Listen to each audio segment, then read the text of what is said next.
Que el Señor nos bendiga, hermanos.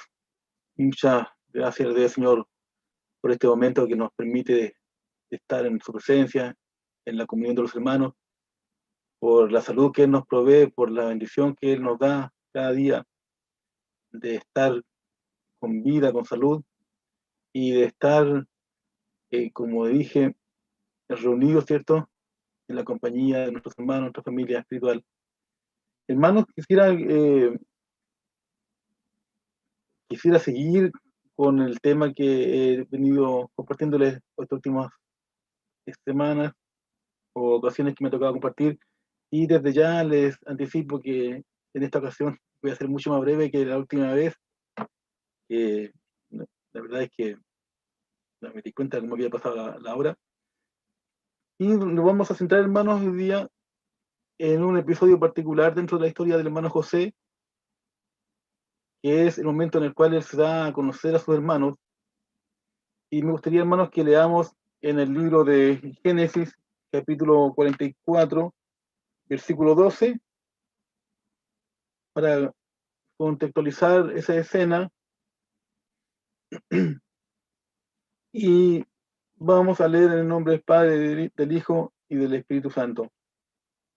Y buscó desde el mayor, comenzó, y acabó en el menor, y la copa fue hallada en el costal de Benjamín. Amén.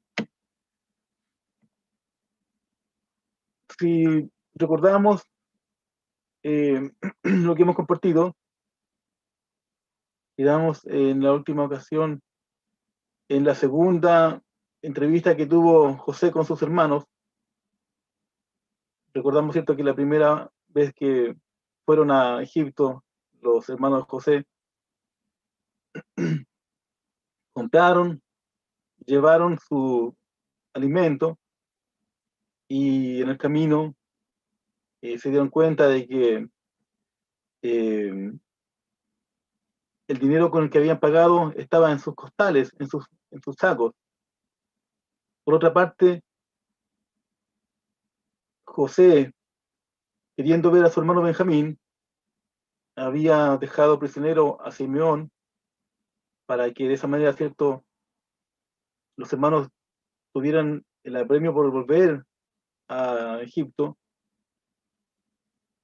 Por una parte, por el hambre que estaba reinando en aquella época, y por otro lado, ¿cierto?, porque tenían a su hermano Simeón prisionero allá en Egipto.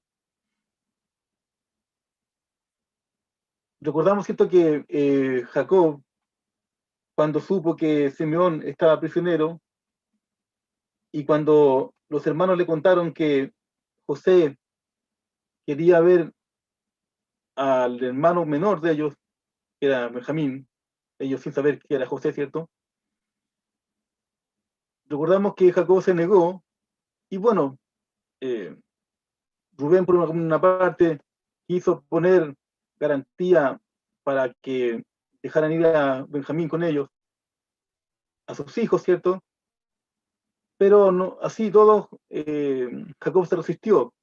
Y bueno, sucede que después se acaba la comida, y finalmente ya era imperioso que volviesen a comprar, y Judá finalmente decide él ponerse como garantía, como salvaguarda de que iban a regresar con el hermano Benjamín. Finalmente, Jacob accede contra su voluntad, obviamente, pero termina cediendo por el imperativo del hambre. Y cuando están en la segunda entrevista con José, bueno, vemos, ¿cierto? Recordamos que José tuvo que ocultar su emoción, tuvo que salir a llorar fuera al ver a su hermano Benjamín. Finalmente, el tema del dinero que en los costales se resuelve. José les dice que no se preocupen, que eso fue puesto por Dios para ellos como una bendición, y lo despide finalmente con los con el alimento que se llevaba en esta ocasión, pero junto a su mayordomo urde un plan que consistía en que el mayordomo iba a poner la copa de plata que él usaba en el costal del hermano menor Benjamín, y luego iba a tener que ir a buscarlos para recriminarles el haberse robado, ¿cierto?, esta copa. Bueno, y esa es la escena en la cual nos encontramos en este versículo. Era, cierto, una mañana, lo habían despedido temprano, y ellos habían partido seguramente contentos, ¿cierto?, con su carga de alimentos, al encuentro, bueno, y con Benjamín además, y Simeón, al encuentro de su padre. Pero sucede esto que llega, cierto, el mayordomo de José y le dice, cierto, unos versículos anteriores: ¿por qué habéis vuelto mal por bien? ¿Por qué habéis robado mi copa de plata?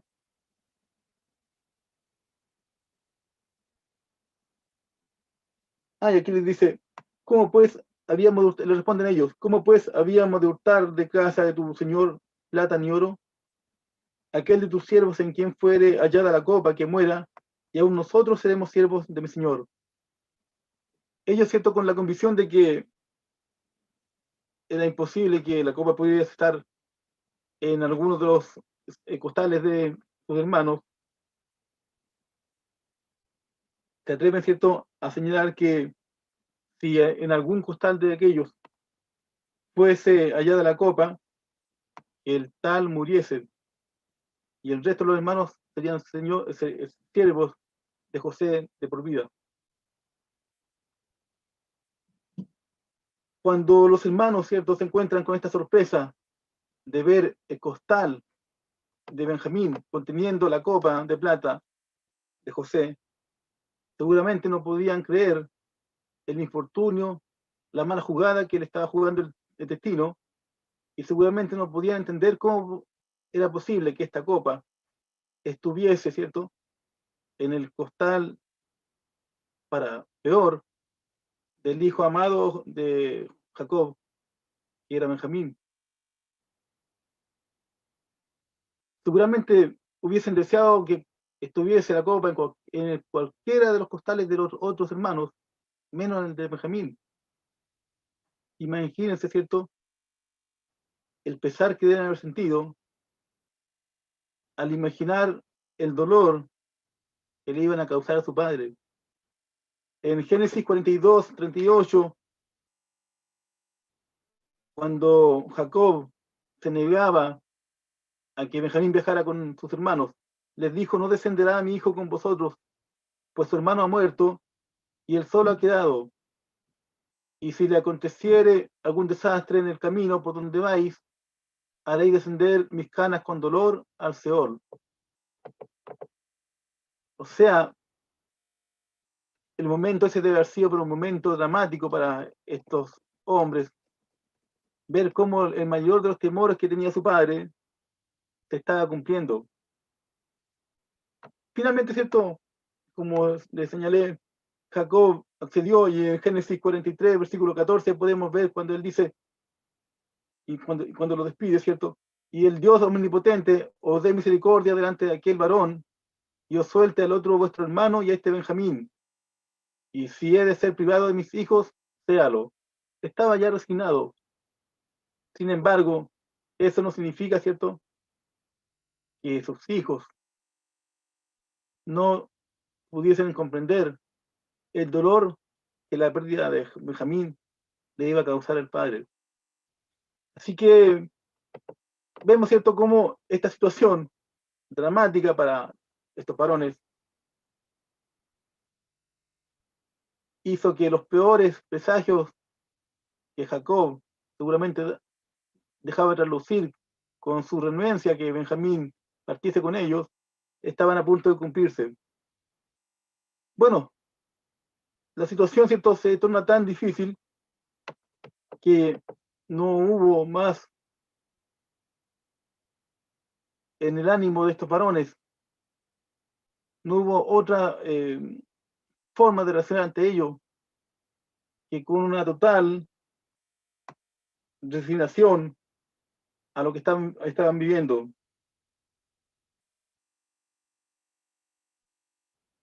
Dice el versículo 13: entonces ellos rasgaron sus vestidos y cargó cada uno su asno y volvieron a la ciudad. No les quedaba otra. Estaban ante la persona con mayor poder seguramente en el mundo en ese momento, salvo el faraón. Y seguramente, ¿cierto? No había nada que pudiesen hacer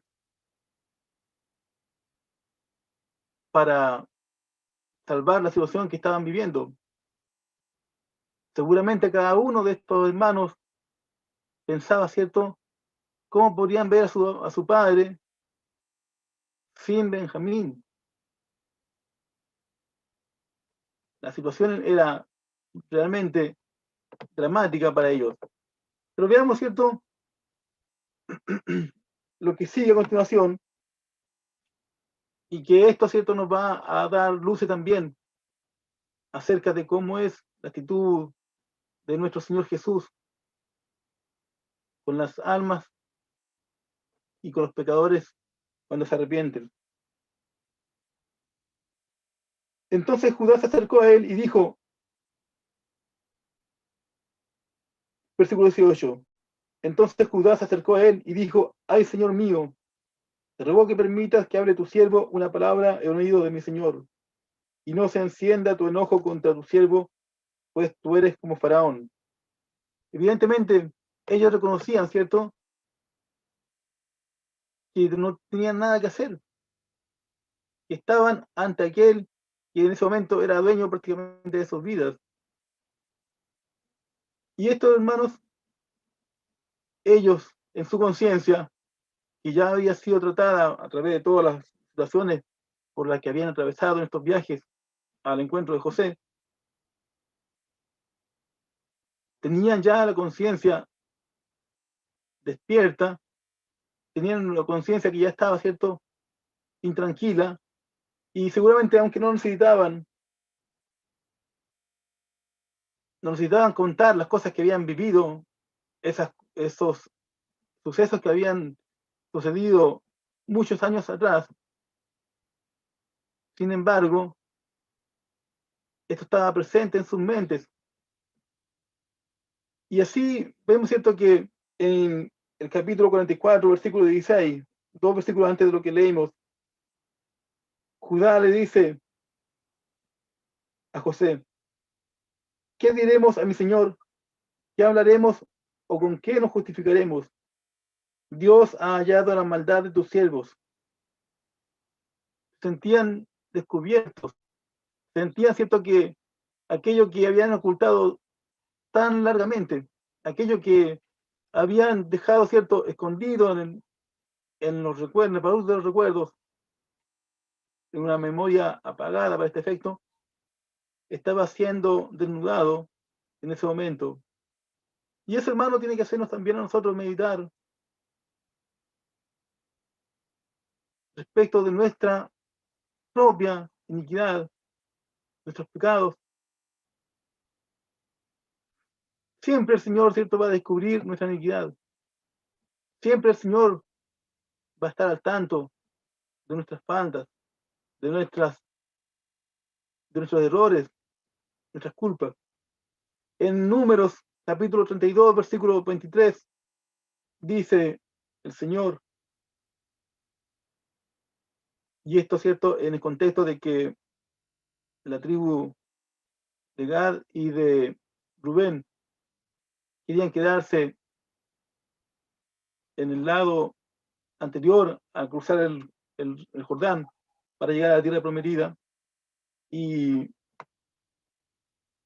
el patriarca les dijo así, mas si así no lo hacéis, si no acompañaban al resto de las tribus, he aquí habréis pecado ante Jehová, y sabed que vuestro pecado os alcanzará. Así, cierto, es la cosa ante la presencia del Señor.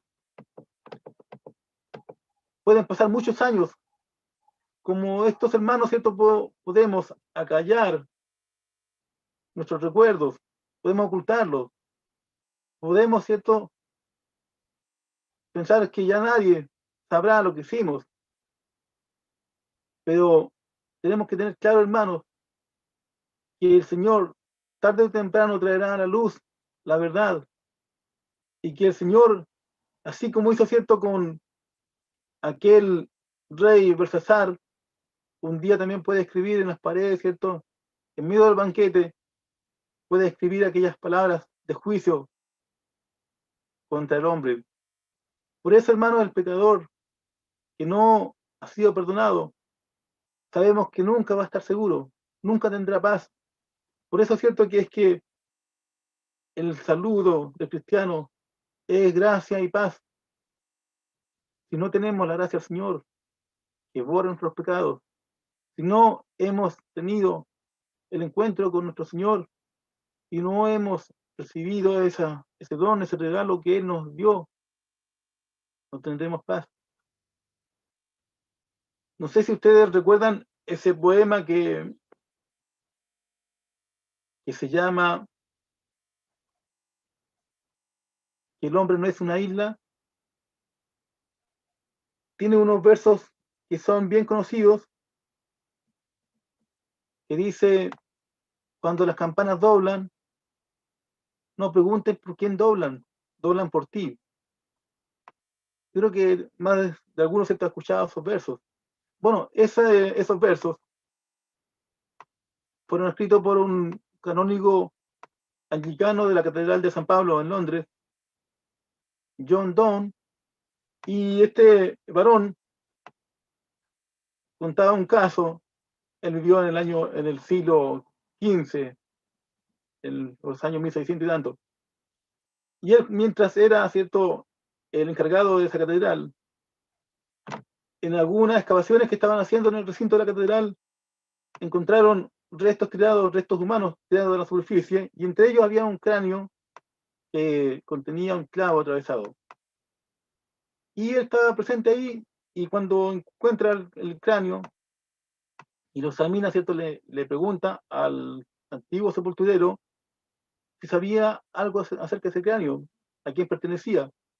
Y efectivamente el sepulturero sí sabía de quién era, y dijo, sí, ese cráneo era de un anciano que murió muy de repente, hace algunos años atrás. Y su esposa aún vive, y ella se casó poco después de la muerte del anciano, se casó nuevamente.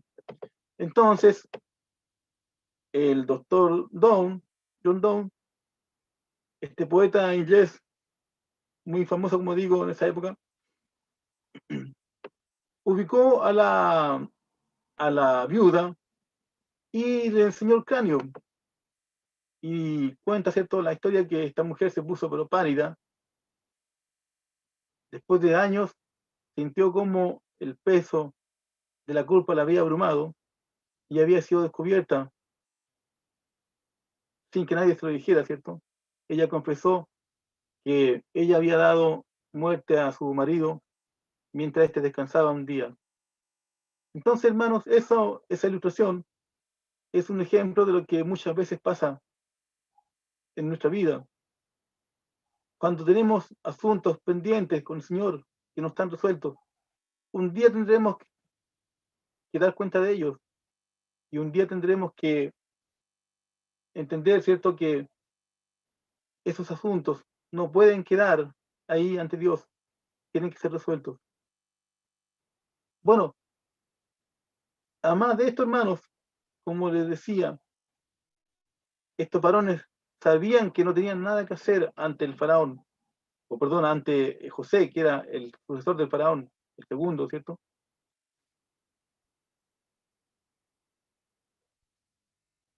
Y ese, hermano, debe ser seguramente el pensamiento también del pecador cuando su conciencia es despertada.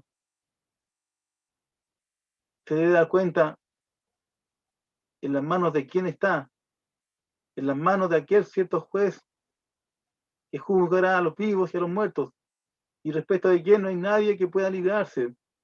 Como dice, cierto, en Job, capítulo 9, versículo 12, he aquí arrebatará, ¿quién le hará restituir? ¿Quién le dirá qué haces? Nuestro Señor, ¿cierto?, es aquel en quien está la vida y la muerte de cada uno de los seres que habitamos esta tierra. Y por tanto, hermanos, como dice, ¿cierto?, el libro de Mateo en el capítulo 5, versículo 25, cuando el Señor explicaba, que daba ese sermón, y dice: ponte de acuerdo con tu adversario pronto, entre tanto que estás con él en el camino, no sea que el adversario te entregue al juez y el juez al alguacil y seas echado en la cárcel.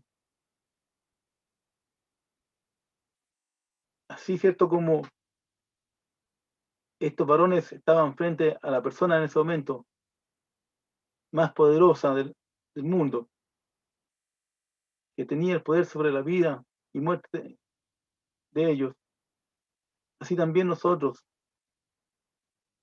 y cuando digo nosotros hablo de la especie humana en general, estamos de frente ante el juez de toda vida, ante aquel que creó la vida y ante aquel que tiene el poder de exterminarla.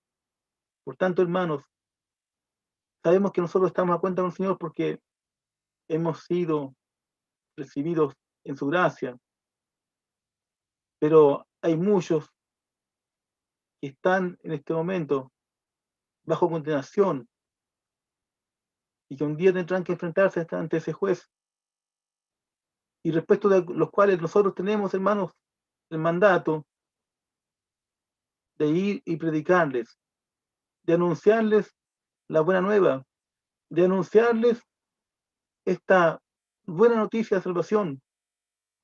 Dice la palabra que son hermosos los pies de los que anuncian la paz.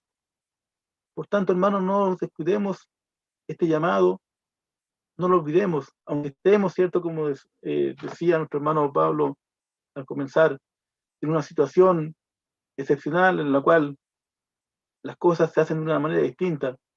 Pero si hay algo que podemos seguir haciendo, tal como se ha venido haciendo por estos 2000 años, es seguir anunciando el Evangelio del Señor.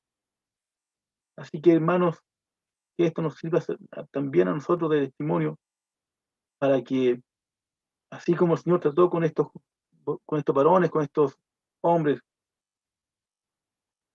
rudos, insensibles, y de a poco fue, cierto, quebrando esas fortalezas hasta llegar a ser de ellos personas que estaban entregadas a lo que la vida les deparara. Así también el Señor nos utiliza, hermanos, para que podamos llevar el Evangelio a aquellos hombres que muchas veces vemos como gente que a lo mejor no tiene vuelta, que a lo mejor no quiere nada con el Señor, que a lo mejor su vida está totalmente ajena. Pero el trabajo, hermano, no es nuestro, el trabajo es del Señor. Nosotros solamente tenemos que tenemos que anunciar lo que hemos visto y lo que hemos oído, como decían los hermanos hace un rato atrás. Bueno, hay que hacer un paréntesis respecto de lo que era esta copa de plata. Hay un versículo un poco polémico.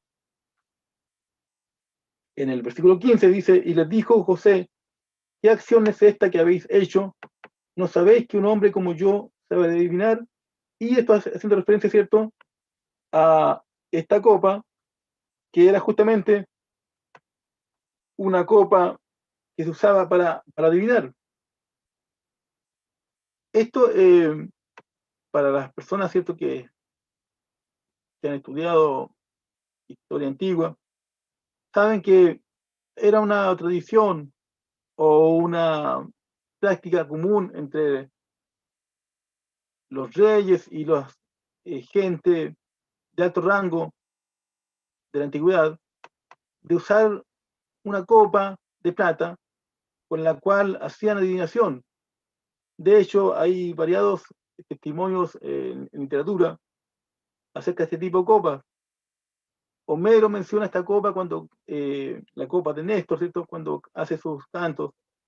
Uno de los más grandes autores de habla inglesa, Edmund Spenser, cuando habla acerca de la copa de Merlín, está haciendo referencia también a este mismo tipo de copa, con esa copa ¿cierto?, se había usado en su momento para descubrir algún secreto que le concernía a este hombre, Merlín.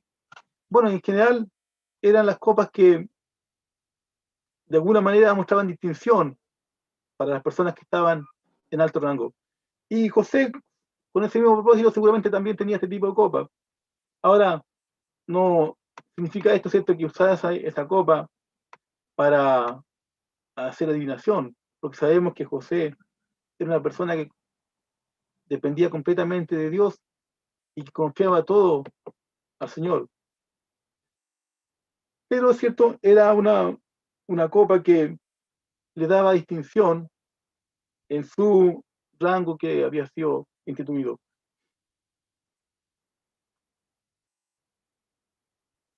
Cuando los varones estos, hijos de Jacob, se dan cuenta de la situación en la que están, entonces, ¿cierto?, cumplen con aquellos sueños que soñaba José.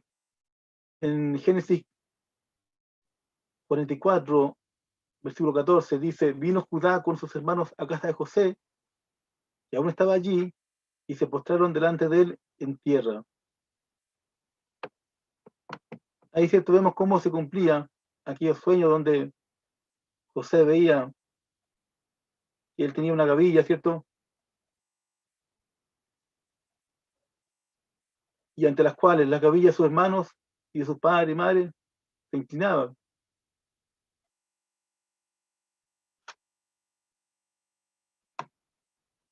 Ahora bien, vemos, ¿cierto?, que en esta escena que Rubén, que era el primogénito y el que había sacado antes la voz, ya no decía nada. Simeón, que era el hombre, ¿cierto?, seguramente más rudo dentro de los hermanos, el que instigó el crimen contra José, tampoco ya osaba decir palabra alguna. Benjamín, ¿cierto?, que era el más joven, el más inocente, y seguramente el que tenía menos culpa de todo esto, tampoco tenía nada que decir. Finalmente, ¿cierto?, vemos que es Judá el que eh, había, ¿cierto?, disuadido a los hermanos de José para que no lo matasen. Él es quien toma la palabra. Y en este versículo 16, que leí hace un rato, les dice a José: ¿qué diremos a mi Señor? ¿Qué hablaremos o con qué nos justificaremos? Dios ha hallado la maldad de tus siervos, y aquí nosotros somos siervos de mi Señor, y nosotros, y perdón, y también aquel en cuyo poder, nosotros y también aquel en cuyo poder fue hallada la copa. Esto es, cierto, un excelente ejemplo que nosotros podemos seguir.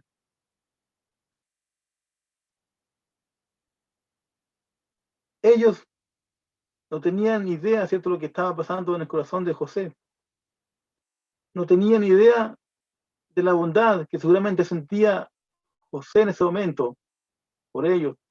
No tenían idea de las veces, ¿cierto?, cuando él había salido de presencia de ellos para llorar, cómo había tenido que esconder sus lágrimas. Ellos solamente veían a un hombre rudo, a un hombre severo, que él estaba tratando con aspereza, ¿cierto?, que él estaba tratando con dureza y ante el cual en este momento estaban entregados. ¿Cuántas veces, hermanos, nos ha pasado a nosotros lo mismo con el Señor? ¿Cuántas veces le pasa al hombre, al pecador, eso con el Señor? ¿Cuántas veces vemos circunstancias difíciles, vemos situaciones dolorosas y pensamos que hay un ser arbitrario en el cielo que está disponiendo a quién le toca pasar lo peor? Pero hermanos, nosotros tenemos, ¿cierto?, un testimonio. Conocemos acerca de la mansedumbre de Cristo, de nuestro Señor. Sabemos cómo Él lloró sobre Jerusalén. Somos testigos de las invitaciones que nos hace a venir a Él. Vimos, ¿cierto?, cómo estando en la cruz, tuvo palabras de invitación para aquel malhechor moribundo que estaba a su lado.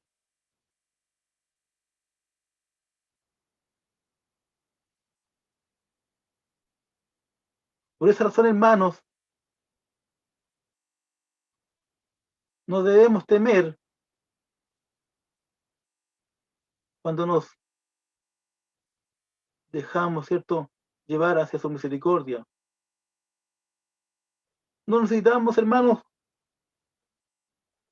pararnos temblorosos, con miedo, con temor, como lo hicieron estos varones ante José, cuando nos acercamos a nuestro Señor. Nosotros, hermanos, tenemos una ventaja respecto a estos varones. Nosotros hemos visto el amor del Señor, hemos visto su dulzura, hemos visto cómo Él nos ama. Estos varones veían, ¿cierto?, una apariencia, porque José estaba probándolos, porque lamentablemente José tenía que cerciorarse de que aquellos varones ya no eran los mismos que lo habían intentado matar. Pero nosotros, hermanos, tenemos una revelación mayor que la de estos varones. Y nosotros sabemos frente a quién estamos reunidos en esta mañana. Sabemos frente a quién alzamos nuestra voz. Sabemos a quién les adoramos, a quién alabamos. Alabamos a un Dios lleno de amor, que dio a su Hijo unigénito, que vino a morir por nuestras vidas. Hermanos, tenemos ese privilegio. Tenemos el privilegio, hermanos, de poder estar ante alguien que nos ha permitido conocerle y que nos sigue permitiendo conocerle hasta su mayor intimidad. Esa es la razón por la que día tras día podemos acceder a su palabra. Esa es la razón por la que podemos reunirnos en torno a la mesa y podemos escuchar, ¿cierto?, estos mensajes para irle conociendo cada día más, para tener cada día la confianza de saber que en Él estamos seguros. Este Señor al que adoramos es aquel que le dijo, ¿cierto?, a Pedro, cuando él de una manera soberbia decía que lo seguiría hasta la muerte, pero Jesús sabía lo que vendría a nuestro hermano Pedro y le dijo, ¿cierto?, pero yo he rogado por ti que tu fe no falte y tú una vez vuelto confirma a tus hermanos. Este Señor que tenemos, hermanos, es el que ruega por nosotros.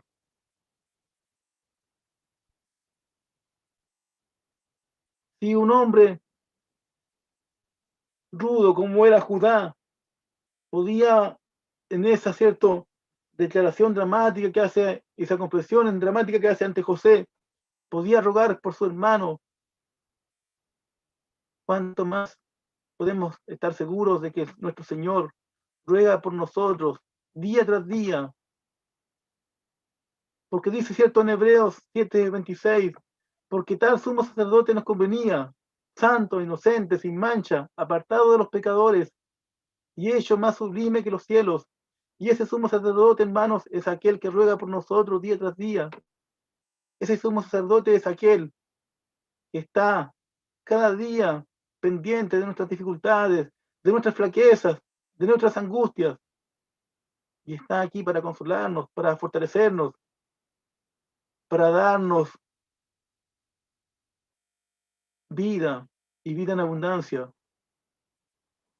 Gloria a nuestro Señor Jesús. Gloria a nuestro Señor amado. Y bueno, hermanos, vemos, cierto, que así el propósito que José se había impuesto al realizar todas estas acciones se había cumplido. Lo que él quería era restaurar esa relación fraternal entre él y sus hermanos. Y seguramente, cierto, él desde un primer momento quizás quiso hacerlo. Seguramente tuvo que refrenar su instinto natural de ir y abrazar a su hermano al verlo, porque él sabía, ¿cierto?, que si un pecado no es confesado ni es perdonado, no puede haber paz. Pero vemos, ¿cierto?, que en esta escena donde Judá confiesa todo su pesar,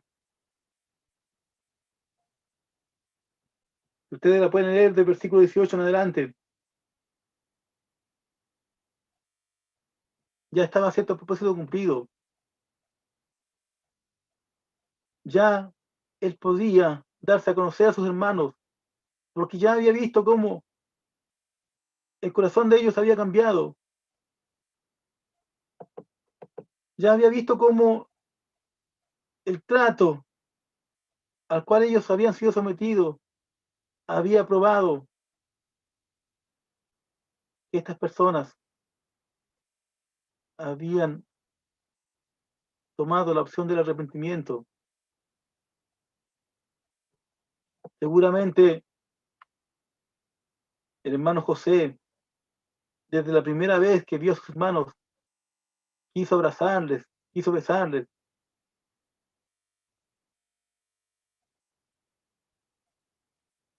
pero tenía que tener la certeza de que ellos iban a estar en paz con él. El Señor, hermanos, no necesita probarnos para saber cuál es nuestra verdadera naturaleza, para saber qué pensamos. Pero Él, sin embargo, nos prueba de todas maneras, porque si no lo hiciese, en nosotros no habría paz. Si nosotros, hermanos, no somos tratados por el Señor y nuestra naturaleza no es transformada por Él, ¿cómo podríamos tener paz? Porque mientras nuestro espíritu esté acallado por nuestra alma y esté sometido por nuestra alma, mientras nuestra carnalidad siga manteniéndonos prisioneros de esta realidad terrenal, ¿cómo podríamos disfrutar de las riquezas espirituales que el Señor nos da y que nos tiene preparadas, muchas más que las que hemos recibido?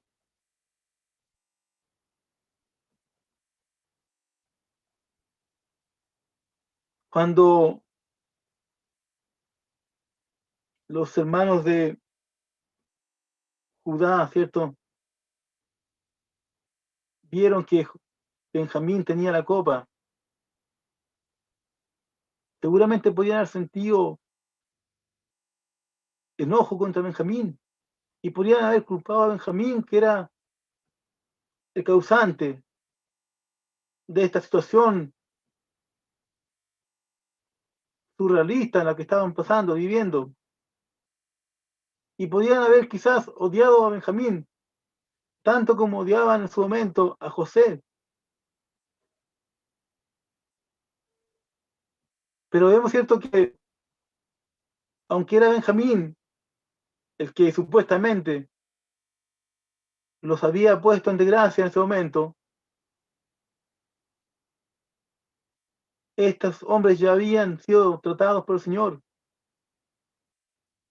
En Mateo capítulo 6, versículo 15 nos dice el Señor: si no perdonarais a los hombres sus ofensas, vuestro Padre tampoco os perdonará vuestras ofensas. Quizás, cierto, acá podían haber culpado a Benjamín, porque para todos los efectos él era el que había sacado esa copa. Pero ahora, lejos, cierto, de tener odiosidad contra él, por lo que vemos en el contexto de este texto, vemos que le amaban profundamente. Vemos que amaban seguramente por el amor que sentían también por su padre. Y por tanto, esta forma como reaccionó Judá en representación de sus hermanos fue, cierto, la prueba final para él de que estos hombres ya no eran los mismos. Y así, hermano, es como llegamos al versículo primero del capítulo 45. Y dice, no podía ya José contenerse delante de todos los que estaban al lado suyo, y clamó, hacer salir de mi presencia a todos. Y no quedó nadie con él al darse a conocer José a sus hermanos. Ya no necesitaba José hacer más esfuerzo para llegar, ¿cierto?, al punto que él quería. El esfuerzo que él estaba haciendo era simplemente refinarse en la demostración de su amor por sus hermanos. Si él, cierto, hubiese cedido a su impulso natural de ir y decirle, yo soy José, yo soy tu hermano, quizás el bien que hubiese logrado no hubiese sido el mismo que se logró al hacer las cosas de esta manera. José, cierto, no quería tener una emoción solamente con sus hermanos que duraran unos minutos, unas horas quizás, o unos días, y que después siguiese todo igual. No, José lo que quería ahora era restaurar una relación que se había roto en la juventud, pero que esa restauración fuese permanente, fuese definitiva. Y eso, hermanos, es lo mismo que el Señor quiere del hombre. El Señor quiere de nosotros una reconciliación definitiva con nuestro Padre.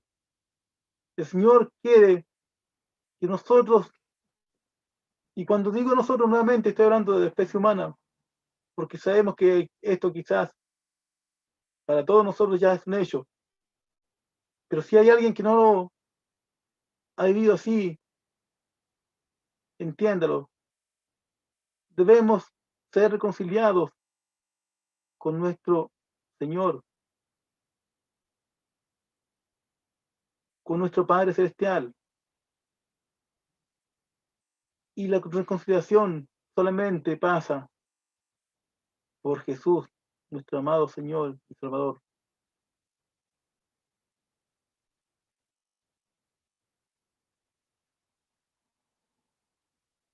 Y por eso, hermanos, es que como el Señor tiene este mismo propósito con nosotros, Él también muchas veces, al igual que José, tiene que refrenar su propósito, su deseo con el hombre.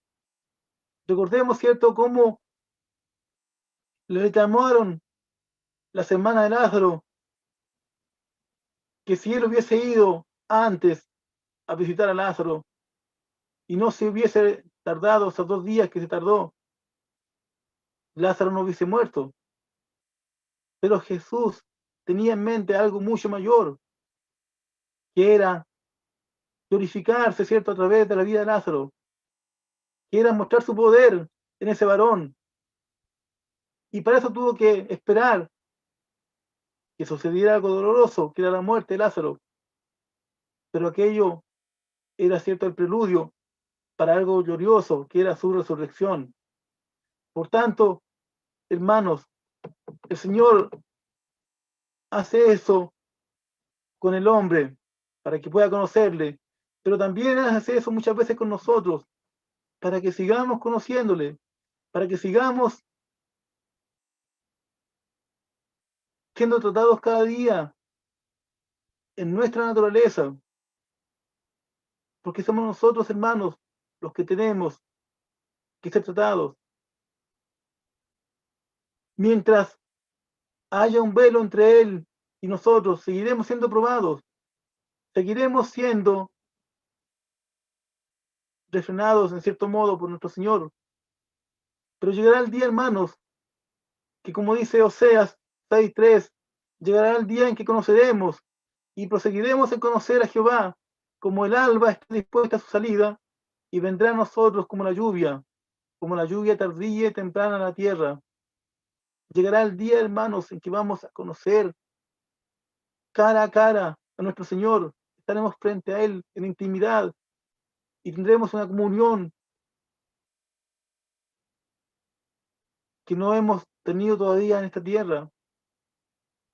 Pero para eso, hermanos, es necesario que seamos sometidos muchas veces a pruebas. Es necesario que Él retenga muchas cosas de su gloria que quizás podríamos disfrutar solamente, hermanos, para que el propósito perfecto de nuestro Señor sea cumplido.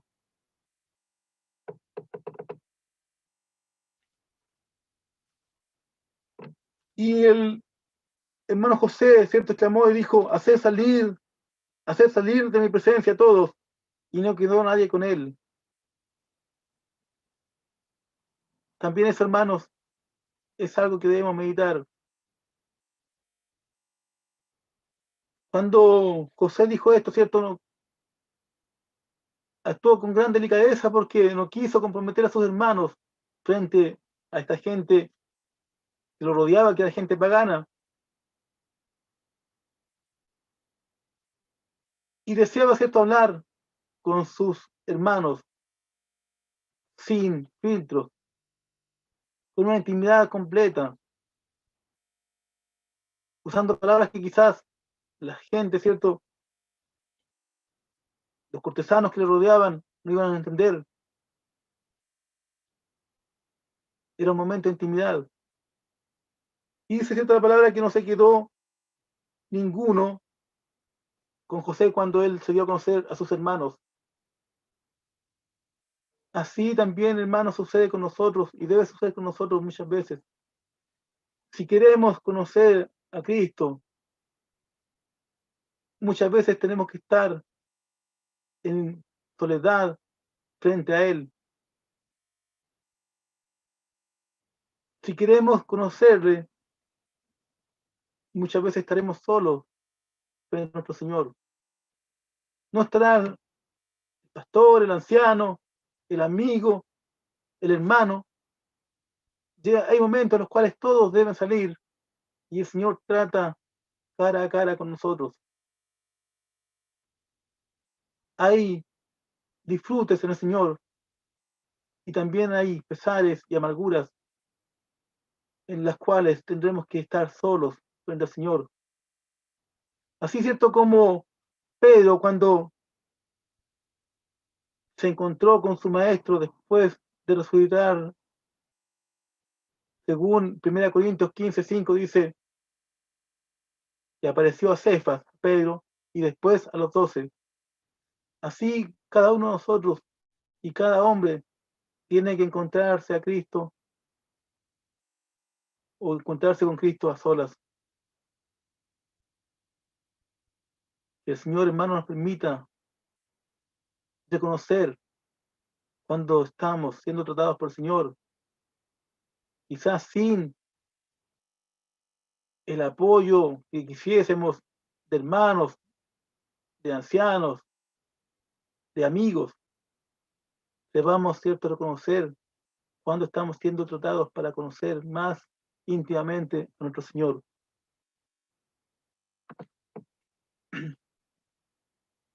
Y nos menciona, cierto, acá esta historia en el versículo 2. Entonces se dio a llorar a gritos y oyeron los egipcios y huyó también la casa de Faraón.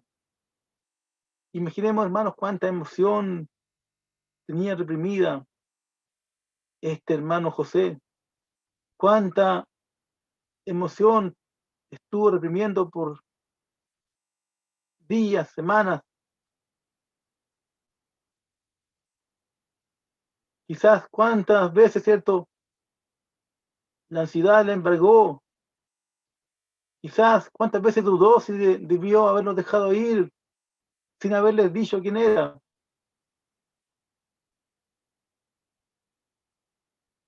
Y imaginemos también cómo cayeron estas palabras en sus manos cuando le dice yo soy José. ¿Qué habrán pensado los hermanos? Caímos en un pozo de leones ahora, aquí se va a quitar de nosotros. Quizás lo primero, cierto, que les embargó su ánimo fue el temor, el terror quizás. Imagínense, cierto, aquel joven que dejaron, que vendieron en el desierto, quizás lo daban por muerto después de tantos años. Pero, y esto, cierto, seguramente debe haber pasado porque en el versículo 4 José tiene que decirle, acercaos ahora a mí. Seguramente los hermanos con la impresión se replegaron sin saber qué iba a pasar. Y José les dice, yo soy José, vuestro hermano, el que vendisteis para Egipto. Y miren, cierto, esto hermoso que les dice finalmente. Ahora pues, no os entristezcáis ni os pese verme vendido acá, porque para preservación de vida me envió Dios delante de vosotros. ¿Se dan cuenta, hermanos, cómo el Señor hace las cosas? ¿Se dan cuenta cómo el Señor hace las cosas maravillosamente? Y eso mismo, hermanos, es lo que el Señor nos ha dicho a nosotros. Él vino, ¿cierto?, a hablar y a mostrar amor, a dar amor, y sin embargo fue crucificado. Pero no nos entristezcamos, hermanos, por eso. No nos entristezcamos por lo que el Señor tuvo que padecer por nuestra culpa, sino que gocemos, hermanos, porque todo tuvo un propósito, que era un propósito de vida para nosotros, que era un propósito de vida para muchos hermanos que hoy día aún no le conocen, pero que en el futuro van a estar alabando al Señor juntamente con nosotros. El Señor, hermanos, nos busca de esta misma manera como José buscó a sus hermanos, como se encargó, ¿cierto?, de hacer un plan para que se produciese este momento tan hermoso en el cual todo aquello que no tenía esa respuesta en su momento, hoy día, en este momento, ¿cierto?, se estaba cumpliendo y se estaba dando a entender, se estaba manifestando. El propósito, ¿cierto?, por el cual José había sido vendido, el propósito por el cual había sido quizás odiado por sus hermanos, se entendía ahora cuando ellos veían que para preservación de sus vidas el Señor había enviado a José a Egipto. El propósito de todos los pesares, las angustias, las aflicciones de nuestro Señor Jesús, nuestro amado Señor Jesús, fue para que usted y yo tengamos vida y vida en abundancia. Así, hermanos, como José se abrazó, se besó con sus hermanos, así el Señor, día tras día, quiere abrazarnos, quiere besarnos, quiere acariciarnos con su misericordia, con su gracia, con su infinito amor. No despreciemos, hermanos, el amor del Señor. Disfrutémoslo, gocémoslo, atesorémoslo y por sobre todo compartámoslo con aquellos que no conocen de este amor, con aquellos que no han conocido aún a nuestro Señor. Que el Señor nos bendiga, hermanos, muchas bendiciones para todos. Que el Señor nos dé una hermosa semana a todos y muchas gracias por esta oportunidad que el Señor nos ha permitido compartir esta palabra.